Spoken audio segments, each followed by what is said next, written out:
నమస్తే welcome to big story. ఒకవైపున ఎండాకాలం, మరోవైపున ఎన్నికలు. ప్రభుత్వంపై విమర్శలు చేసేందుకు విపక్షానికి ఇంతకు మించిన సమయం మరొకటి ఉండదు. అదే సమయంలో అధికార పక్షం వాదన మాత్రం మరో రకంగా ఉంది. ఇన్నేళ్లు అధికారంలో ఉన్న పార్టీ అనాలోచిత చర్యల కారణంగానే ఈ దుస్థితి వచ్చిందని అంటోంది. తాము పరిస్థితిని చక్కదిద్దుతున్నామని చెబుతోంది. ఆరోపణలు, ప్రత్యారోపణలు, విమర్శలు, ప్రతి విమర్శల నేపథ్యంలో ఎండాకాలంలో, అది కూడా ఎన్నికల వేళ విద్యుత్ అంశం సెగలు రేపుతోంది. ఈ నేపథ్యంలో ఇవాల్టి బిగ్ స్టోరీ కరెంటు మంటలు.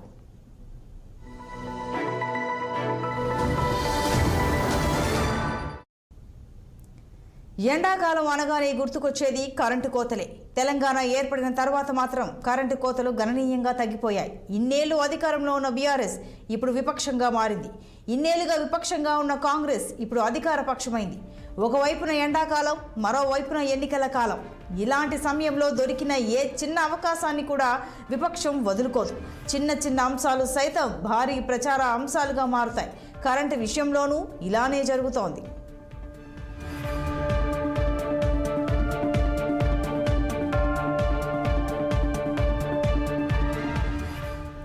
రాష్ట్ర మంత్రులకు దమ్ము ధైర్యం ఉంటే కరెంటు కోతలు లేవని, సాగునీటి కొరత లేదని రైతుల ముందుకు వచ్చి చెప్పాలని బీఆర్ఎస్ వర్కింగ్ ప్రెసిడెంట్ కేటీఆర్ సవాల్ విసిరారు. నల్గొండ మండలం ముషంపల్లి గ్రామంలో రైతులు గన్నెబోయిన మల్లయ్య, బోర్ల రామరెడ్డిని ఆయన పరామర్శించారు. ఉత్తమ్ కుమార్ రెడ్డి సమస్యను పరిష్కరించకుండా ఉత్త మాటలు మాట్లాడుతున్నారని విమర్శించారు. రేవంత్ రెడ్డి, రాష్ట్ర మంత్రులంతా కూడా రాజకీయ చేరికలపైన దృష్టి పెట్టారు, కానీ రైతాంగం సమస్యలపైన పెట్టలేదని విమర్శించారు. స్వయంగా ముఖ్యమంత్రి కేశవరావు ఇంటికి వెళ్ళినప్పుడు కూడా కరెంటు పోయిందన్నారు. ఉత్తమ్ కుమార్ రెడ్డి ఎంత బుకాయించినా వాస్తవాలు వాస్తవాలే కానీ అబద్ధాలు కావని కేటీఆర్ అన్నారు.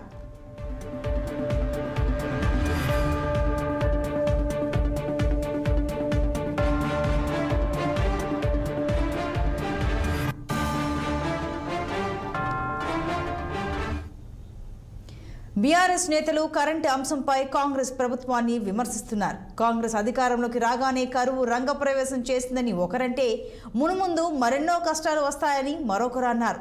బీఆర్ఎస్ నేతల వ్యాఖ్యలను కాంగ్రెస్ నాయకులు తిప్పికొడుతున్నారు. గతంలో మీరు చేసిన తప్పిదాల కారణంగా ప్రస్తుత కష్టాలు వచ్చాయని వారంటున్నారు. మొత్తం మీద ఒకరిపై ఒకరు చేసుకుంటున్న ఆరోపణలు, విమర్శలతో ఎన్నికల వాతావరణం కూడా వేడెక్కుతోంది.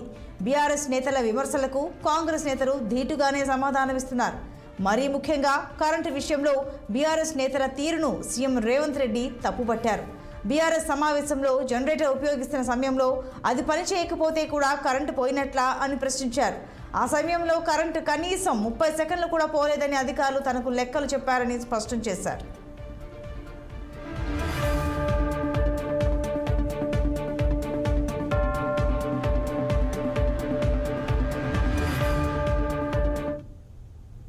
గడప దిగే గడప అన్నట్టు రాష్ట్రంలో ఎవరు పార్టీలో చేరతారంటే పాప ముఖ్యమంత్రి బాగా ఖాళీగా ఉన్నట్టున్నారు. వాళ్ళ ఇళ్లలోకి పోయి మరీ కండువాలు కప్పుతా ఉన్నారు. ఆయన కేశవరావు గారి ఇంటికి పోగానే అక్కడ కరెంటు పోయింది. ఇది నేను చెప్పడం కాదు, రాష్ట్రం అంతా చూసింది, టీవీలో కూడా వార్త వచ్చింది. కాబట్టి కరెంటు పోతున్నదా ఉంటున్నదా, కేసీఆర్ ఉన్నప్పుడు నీళ్ళు ఎట్లుండే, కేసీఆర్ ఇవాళ రేవంత్ రెడ్డి గారు కాంగ్రెస్ వచ్చినాక నీళ్ళు ఎట్లుంది, కేసీఆర్ ఉన్నప్పుడు కరెంట్ ఎట్లుండే, ఇవాళ ఎట్లున్నది రాష్ట్రంలో అందరికీ కూడా తెలుసు. ఉత్తమ్ కుమార్ రెడ్డి గారు ఎంత బుకాయించినా ఎన్ని చెప్పినా వాస్తవాలుగా. కరెంటు కోతలు ఉన్నాయంటూ బీఆర్ఎస్ నేతలు చేసిన ఆరోపణలపై కాంగ్రెస్ నేతలు ధీటుగా స్పందిస్తున్నారు. తమ ప్రభుత్వ పనితీరు చూసి విపక్ష నేతలు బెంబేలు పడుతున్నారని, అందుకే తప్పుడు ఆరోపణలు చేస్తున్నారని విమర్శిస్తున్నారు. యాదాద్రి పవర్ ప్రాజెక్టు పూర్వాపరాలు వివరిస్తూ లెక్కలు తేలుస్తున్నారు. తమ తప్పు లేదని స్పష్టం చేస్తున్నారు. ఆ ప్రాజెక్టులో ఎందుకు జాప్యం చోటు చేసుకుందో తేదీలతో సహా వివరిస్తున్నారు. యాదాద్రి పవర్ ప్రాజెక్టుకు ఎంపిక చేసిన స్థలమే సరికాదని, బొగ్గు గన్లకు 100 కిలోమీటర్ల దూరంలో పవర్ ప్రాజెక్టు ఏర్పాటు చేశారని, దాంతో రవాణా వ్యయం పెరిగిందని మంత్రి భట్టి విక్రమార్క విమర్శించారు. ఎన్టీపీసీ నుంచి 4000 మెగావాట్ల విద్యుత్ను సత్వరమే పొందడంలో బీఆర్ఎస్ ప్రభుత్వం విఫలమైందని ఆరోపించారు. ఆయన సూర్యాపేటలో మాట్లాడుతుంటే మైక్ ఆగింది.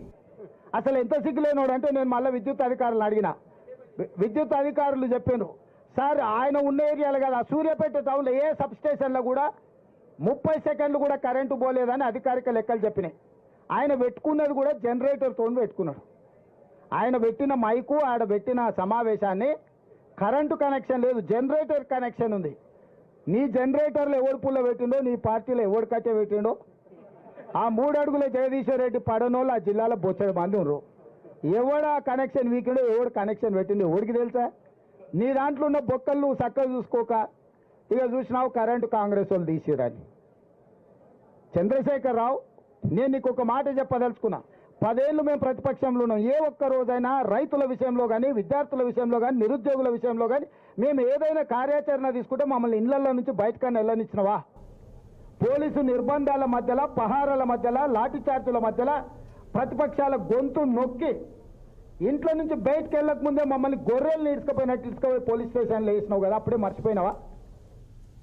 పీసీతో నువ్వు ఏమైనా పీపీఏ అగ్రిమెంట్ చేసి ఆ 4000 పవర్ వచ్చేటట్టు చేసావా? చేయలేదు. ఎందుకు చేయలేదు? ఎవరు ఆపారు నిన్ను?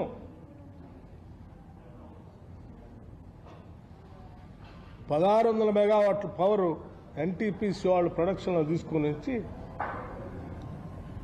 దానికోసం వరకే పరిమితం చేసి అగ్రిమెంట్ చేసి వదిలేసావు. అది ప్రొడక్షన్లోకి వచ్చింది. మిగతా 2400 పవర్ ఎందుకు చేయలే నువ్వు? ఎందుకు చేయలేదు? రూపాయి ఖర్చు లేకుండా ఎన్టీపీసీ వాళ్ళు కట్టి మనకు పవర్ అందించే ఆ పవర్ ప్రాజెక్ట్కి నువ్వు ఆ రోజే ఎందుకు మొదలు పెట్టలేదు? దీని వెనక ఉన్న కుట్ర ఏంటి? కుట్ర నేను చెప్తాను. కాంగ్రెస్ పార్టీ నేత ఉత్తమ్ కుమార్ సైతం కరెంటు విషయంలో బీఆర్ఎస్ నేతల తీరును విమర్శించారు. 2వ దశ ప్రాజెక్టులకు ఆనాటి బీఆర్ఎస్ ప్రభుత్వం సహకరించలేదని ఎన్టీపీసీ చైర్మన్ స్వయంగా పార్లమెంటరీ కమిటీ ముందు తెలియజేసినట్లుగా చెప్పారు. నాటి రాష్ట్ర ప్రభుత్వం గనుక మొదట్లోనే ఎన్టీపీసీకి సహకరించి ఉంటే రాష్ట్ర ప్రభుత్వానికి రూపాయి పెట్టుబడి లేకుండా 4000 మెగావాట్ల విద్యుత్ సత్వరమే లభించి ఉండేదని అన్నారు. భద్రాద్రి, యాదాద్రి పవర్ ప్లాంట్లకు డిమాండ్ ఉండదని భావించే ఎన్టీపీసీ ప్రాజెక్టును జాప్యం చేశారని ఆరోపించారు. భద్రాద్రి పవర్ ప్లాంట్ను కూడా కాలం చెల్లిన టెక్నాలజీతో నిర్మించారని విమర్శించారు. ఎన్టీపీసీతో కోఆపరేట్ చేసుంటే రాష్ట్ర ప్రభుత్వానికి రూపాయి పెట్టుబడి లేకుండా 4000 మెగావాట్ల పవర్ ఈరోజు వరకు వచ్చేది. వీళ్ళు మొదలుపెట్టిన అక్కడ భద్రాద్రి, యాదాద్రి పవర్ ప్లాంట్స్కి ఎక్కడ డిమాండ్ ఉండదు అని చెప్పి దాన్ని ఆపిన వీళ్ళు ఏదో అబద్ధాలు మాట్లాడుతున్నారు. ఏదో పెద్ద పెద్ద ఫిగర్లు మాట్లాడిండు. మేము వచ్చినప్పుడు 6000 7000 మెగావాట్లు ఉండే, మేము 14000 మెగావాట్లు చేసినామని. అన్ని అబద్ధాలే. వాళ్ళు పూర్తి చేసిన ఏకైక ప్రాజెక్టు, వాళ్ళు మొదలుపెట్టి పూర్తి చేసిన ఏకైక ప్రాజెక్టు భద్రాద్రి పవర్ ప్లాంట్. అది కూడా ఒక అవుట్డేటెడ్ సబ్ క్రిటికల్ టెక్నాలజీతో శాశ్వతంగా తెలంగాణ ప్రజలపై ఎక్కువ యూనిట్ కాస్ట్ వచ్చే ప్రాజెక్ట్ తప్పితే మరొకటి లేదు. ఎన్టీపీసీతో కోఆపరేట్. మొత్తం మీద విపక్షం చేసిన ఓ చిన్న విమర్శ తెలంగాణలో కరెంటు మంటలు రేపింది. కాకపోతే ఈ సందర్భంగా మరెన్నో అంశాలు కూడా చర్చకు రావడం విశేషం. అంతేకాదు, భవిష్యత్తులో కరెంటు సంబంధిత అంశాలపై ఎలా వ్యవహరించాలనే అంశంపై విధాన నిర్ణయాలు తీసుకునేందుకు కూడా ఈ ఉదంతం తోడ్పడుతుంది అనడంలో సందేహం లేదు. విద్యుత్ వినియోగం ఏడాదికేడాది పెరుగుతూ వస్తోంది. గత ఏడాది మార్చి నాటికి విద్యుత్ డిమాండ్ 15,497 మెగావాట్లు ఉండింది. ఈ ఏడాది మార్చి నాటికి అది 15,623 మెగావాట్లను దాటింది. మరోవైపున శీతోష్ణ స్థితి మార్పుల నేపథ్యంలో ఎండలు మండిపోతున్నాయి. దీంతో కరెంటు వినియోగం కూడా అధికం కానుంది. ఈ వినియోగం అంచనాలను మించిపోతే మాత్రం కొన్ని రోజుల పాటు కరెంటు కోతలు తప్పవు. ఈ నేపథ్యంలోనే రాష్ట్ర ప్రభుత్వం విభిన్న రకాలుగా విద్యుత్ ఉత్పత్తి పెంచుకునే ప్రయత్నం కూడా చేస్తోంది.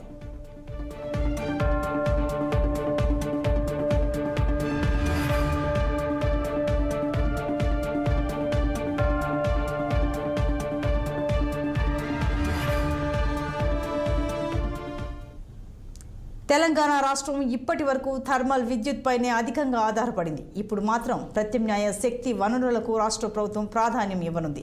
జల విద్యుత్తో పాటుగా సౌరశక్తి లాంటి వాటికి ప్రాధాన్యం లభించనుంది. దేశంలో కొన్ని రాష్ట్రాలు ఇప్పటికే ఈ దిశగా అడుగులు వేసి ఘన విజయాలు సాధించాయి. రాజస్థాన్నే ఉదాహరణగా తీసుకుంటే అక్కడ మొత్తం విద్యుత్ ఉత్పత్తిలో 64.5% పునరుత్పాదక శక్తి వనరుల నుంచే కావడం విశేషం. గుజరాత్ కూడా అదే బాటలో పయనిస్తోంది. అక్కడ పునరుత్పాదక ఇంధన వనరుల వాటా 47% దాకా ఉంది. పొరుగునే ఉన్న తమిళనాడు, కర్ణాటక కూడా ఈ విషయంలో రాణిస్తున్నాయి.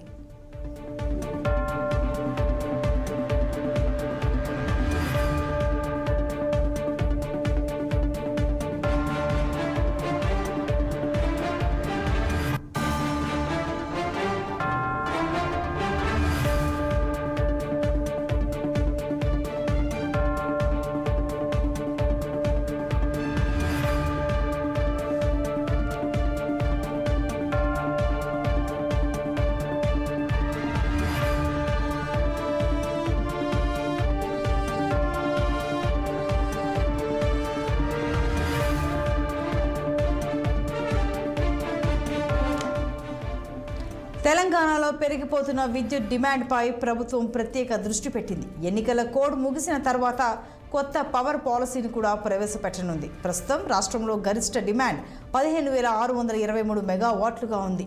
విద్యుత్ సంస్థల అంచనాల ప్రకారం మరో 6 ఏళ్ల తర్వాత అంటే 2031-32 నాటికి పీక్ లోడ్ డిమాండ్ 27,000 మెగావాట్లను దాటనుంది.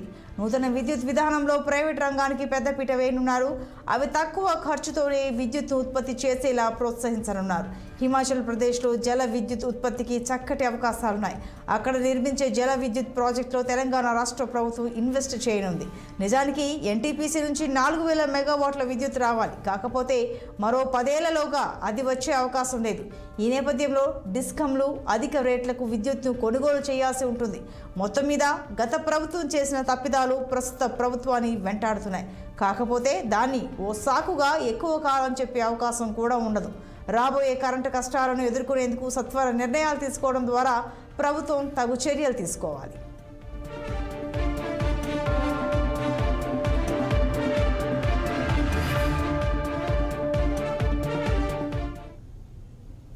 ఇది వాళ్ళ బిగ్ స్టోరీ. మరో ఎపిసోడ్లో మళ్ళీ కలుద్దాం. Keep watching 6 TV. సామాన్యుడి ఆరోపణ.